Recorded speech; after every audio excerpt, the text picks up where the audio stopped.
बरसात का मौसम आने वाला था। रानो चिड़िया बहुत मेहनत कर रही थी। वो नदी से गीली मिट्टी ला ला कर अपना घोंसला मजबूत कर रही थी। उसका घर देखने में भद्दा और मटमैला था, लेकिन मजबूत था। बच्चों, हमारा घर देखने में भले ही सुंदर ना हो, लेकिन ये हमें आंधी और पानी से ज़रूर बचाएगा। दूसरी तरफ कालू कौवा शहर के कचरे में कुछ ढूंढ रहा था। तभी उसे एक गोल्डन पेंट का डिब्बा मिला, जिसमें थोड़ा सा पेंट बचा हुआ था। अरे वाह, सुनहरा रंग। अब मुझे मेहनत करने की जरूरत नहीं। मैं अपने पुराने लकड़ी के घर को इससे रंग दूंगा।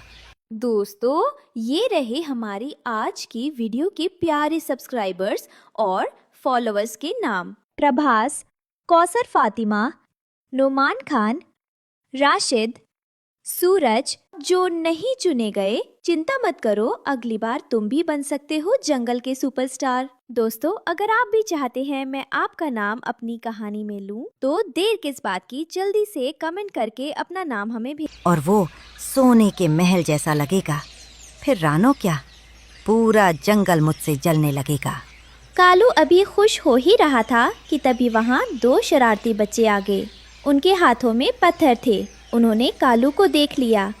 ओए छोटू, देखो कौवा कचरा फैला रहा है, मार उसको पत्थर। अभी उड़ाता हूँ इसे। एक पत्थर कालू के ठीक पास आकर एक टीन के डिब्बे पर लगा। कालू पूरी तरह घबरा गया। बाप रे, ये तो मेरी चटनी बना देंगे। भागो यहाँ से। कालू जान बचाने के लिए उड़ा, लेकिन लालच इतना था कि उसने उड़ते उड़ते अपने पंजों में वो पेंट का डिब्बा फंसा लिया। मार लो पत्थर, लेकिन ये खजाना तो मैं लेकर ही जाऊंगा। बच्चे पीछे से और पत्थर फेंकते रहे, लेकिन कालू टेढ़ा मेढ़ा उड़कर पेंट का डिब्बा लेकर जंगल की तरफ भाग निकला। कालू पेंट का डिब्बा जंगल ले आया। उसने एक पुराने पंख को ब्रश बनाया और अपने लकड़ी के टूटे फूटे घोंसले पर सुनहरा रंग पोतना शुरू कर दिया। मेरा घर बनेगा सोना, सब देखेंगे कोना कोना। अब मैं जंगल का राजा कहलाऊंगा। धूप निकलते ही कालू का घर सोने की तरह चमचमाने लगा। जंगल के पक्षी उसे देखकर हैरान रह गए। उन्हें लगा कालू ने सचमुच सोने का घर बनाया है। अरे बाप रे, कालू भाई, आपकी किस्मत तो खुई गई। ये तो असली सोना लग रहा है। इतनी दौलत कहाँ से आई? हरिया भाई, ये सब दिमाग का खेल है। तुम लोग मिट्टी में खेलते रहो, मैं तो अब सोने के महल में रहूंगा। कालू के सोने के घर की खबर सुनकर नटखट मटकू बंदर वहां आया। बंदरों को चमकती चीजें पसंद होती हैं। मटकू ने घर को छूने के लिए हाथ बढ़ाया। वाह कालू भाई, सुना है असली सोना नरम होता है। अगर मैं इसे अपने दांतों से काटूं तो इस पर निशान पड़ना चाहिए। जरा टेस्ट करके देखूं। ए मटकू, खबरदार जो मेरे महल को हाथ लगाया। ये शाही सोना है, तुम्हारे गंदे हाथों से काला पड़ जाएगा। दूर से देखो, छूना मना है। कालू को डर था कि अगर मटकू ने दांत करा दिया तो पेंट उखड़ जाएगा और नीचे की लकड़ी दिख जाएगी। मटकू शक करते हुए चला गया। रानो के बच्चे कालू के चमकते घर को देख रहे थे। वे थोड़े उदास थे। माँ, कालू काका का घर कितना सुंदर है। हमारा घर इतना काला और गंदा क्यों है? क्या हम गरीब हैं? बेटा, हर चमकती चीज सोना नहीं होती, और घर की सुंदरता दीवारों से नहीं, सुकून से होती है। हमारा घर सच्चा है, वही काफ़ी है। जंगल के बहुत ऊपर एक खूंखार बाज उड़ रहा था। उसकी नज़र ज़मीन पर पड़ी। उसे जंगल के बीच में कुछ बहुत तेज चमकता हुआ दिखाई दिया। वो क्या चमक रहा है? सोना? इतना सारा सोना? अगर मैं वो घर चुरा लूं, तो मैं दुनिया का सबसे अमीर पक्षी बन जाऊंगा। रात हो गई थी। जंगल में अंधेरा था, लेकिन कालू का घर पेंट की वजह से अभी भी हल्का चमक रहा था। वहाँ कुछ जुगनू आए। देखो भाइयों, आज तक जंगल में रात को सिर्फ हम चमकते थे, लेकिन इस कालू के घर के सामने हमारी रोशनी तो फीकी पड़ गई। अब तुम लोग अपनी छोटी लालटेन बुझा दो। अब जंगल में सिर्फ मेरा गोल्डन हाउस चमकेगा। मैं जंगल का नया सूरज हूँ। कालू ने कुदरती रोशनी जुगनू का मजाक उड़ाया, जो उसकी सबसे बड़ी भूल थी। कालू अपने घर में मजे से सो रहा था। अचानक तेज हवा चली और एक बड़ा सा काला साया उसके घर पर पड़ा। बाज सीधा कालू के घर की छत पर आ बैठा। बाज राजा, आप यहाँ मेरी गरीब की कुटिया में? चुप कर, गरीब की कुटिया? तू सोने के महल में रहता है और झूठ बोलता है। निकल बाहर, अब ये सोने का घर मेरा है। कालू अपनी जान बचाने के लिए एक पत्ते के पीछे छिप गया। बाज ने सोने को पाने के लालच में अपनी नुकीली चोंच और पंजों से घोंसले को नोचना शुरू कर दिया। करक खट। नहीं, मेरा महल! रुक जाइए सरकार। जैसे ही बाज ने जोर से चोंच मारी, ऊपर का सुनहरा पेंच पपड़ी बनकर गिर गया और नीचे की काली सड़ी हुई लकड़ी दिखाई देने लगी। बाज हैरान रह गया। क्या ये तो लकड़ी है? तूने पेंट लगाकर मुझे धोखा दिया।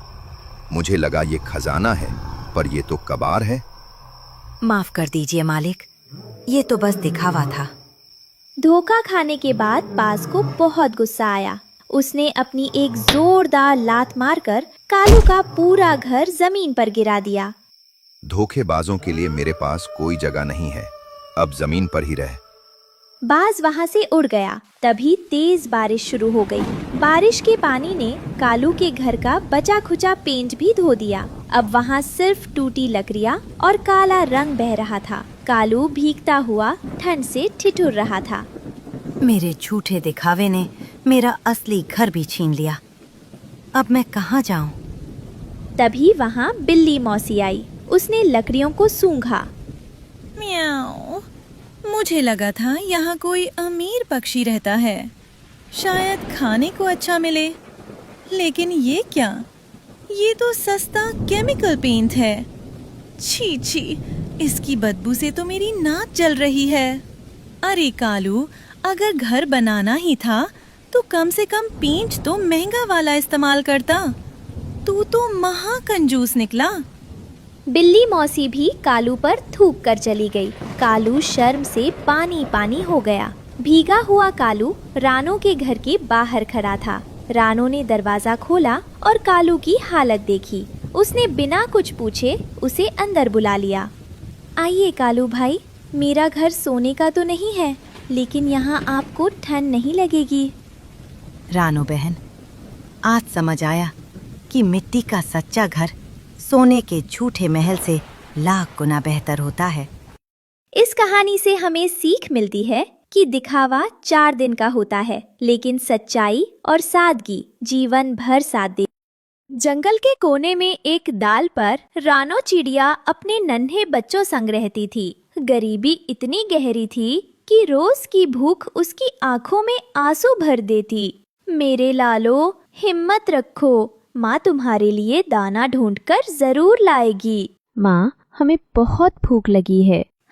बस चुप हो जाओ, ऊपर वाला भी तो देख रहा है। शायद आज हमारी किस्मत बदल जाए। अगले दिन दाना ढूंढते ढूंढते रानो जंगल के बीच पहुंची। वहां उसे एक पुराना सूखा आम का पेड़ दिखा। उसकी शाखाएं बेजान थीं, पत्ते झड़ चुके थे। सबने उसे बेकार मानकर छोड़ दिया था। अरे, ये पेड़ तो बिल्कुल सूखा है, लेकिन अगर मैं रोज पानी दूं तो शायद इसमें जान आ जाए। रानो पेड़ की जड़ों को प्यार से छूती है। आम के पेड़, सबने तुझे छोड़ दिया, मगर मैं तुझे नहीं छोड़ूंगी। तू और मैं दोनों ही गरीब हैं, लेकिन शायद हम एक दूसरे का सहारा बन जाएं। तभी पीछे से कालू कौवा उड़कर आया। काव काव काव। अरे रानो, तू पागल हो गई है। ये सूखी लकड़ी है, इस पर तेरी मेहनत बेकार जाएगी। हाँ, मैं गरीब हूँ, लेकिन मेहनत से बड़ी कोई ताकत नहीं होती। तू देख लेना, यही पेड़ एक दिन हरा होगा।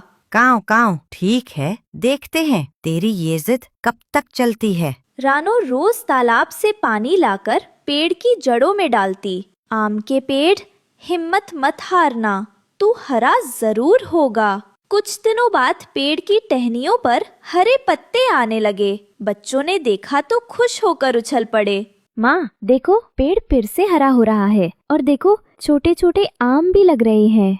हाँ बच्चों, मेहनत कभी बेकार नहीं जाती। पास के पेड़ पर बैठा कालू कौवा सब देख रहा था। काऊ काऊ, ये चिड़िया भी ना इस पेड़ को हरा कर दिया। अब तो मीठे आम खाएगी। लेकिन मैं इसे चैन से जीने नहीं दूंगा। शाम को कालू कौवा पेड़ के पास आया और आम तोड़ने लगा। रुक जा कौवे, ये मेरी मेहनत का फल है, इसे कोई छू नहीं सकता। काऊ काऊ, जंगल का पेड़ है, मेरा भी उतना ही हक है। रोक सके तो रोक ले। रानो ने एक टहनी उठाई और कौवे को मारकर भगा दिया। कौवे के जाते ही रानो को ऐसा लगा जैसे किसी ने धीरे से पुकारा हो। रानो, वो कौवा हमें नुकसान पहुंचा देगा। अरे, पेड़ बोल रहा है। डर मत प्यारे पेड़, जब तक मैं जिंदा हूँ तुझे कोई छू नहीं सकता।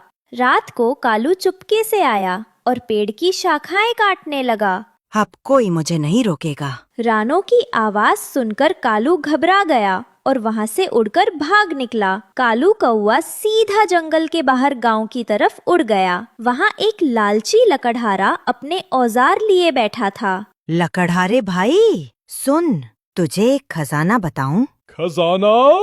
कहाँ है वो? जंगल के बीच एक आम का पेड़ है, उस पर मीठे मीठे सुनहरे आम लटक रहे हैं। अगर तू उस पेड़ को काटकर आम ले जाएगा तो बाजार में बेचकर ढेर सारा पैसा कमा सकता है। सच कह रहा है? अगर ये बात सही निकली तो मुझे अमीर बनने से कोई नहीं रोक सकता। बिल्कुल सच, लेकिन जल्दी चल, वरना वो चिड़िया फिर रुकावट डाल देगी। लकड़हारा अपने कुल्हाड़े को कंधे पर रखकर कौवे के साथ जंगल की तरफ चल पड़ा। आज तो मैं उस पेड़ को काट ही डालूंगा। इतने आम बेचूंगा कि पूरा गांव मेरा नाम जानेगा। अब रानो चिड़िया देखेगी कि उसकी मेहनत का पेड़ कैसे कटता है। वही दूसरी तरफ धीरे धीरे पेड़ पर बड़े बड़े सुनहरे आम लग गए। पेड़ से चमक निकलने लगी और वो जादुई बन गया। रानो, तूने मुझे बचाया है, अब मैं तेरा बदला चुकाऊंगा। पेड़ की शाखाएं फैलने लगी। शाखाओं और पत्तों से एक सुंदर जादुई आम का घर बन गया। बच्चों, देखो, अब हमारे पास अपना घर है। माँ, अब हमें ठंड और बारिश से डरना नहीं पड़ेगा। एक रात झाड़ियों से लकड़हारा और कालू कौवा बाहर निकले। लकड़हारे के कंधे पर भारी कुल्हाड़ी थी और कालू उसकी राह दिखा रहा था। यही है वो पेड़, देख कितना हरा भरा है और कितने आम लटक रहे हैं। अब काट डाले से। वाह, सच में इतने आम तो मैंने कभी देखे ही नहीं।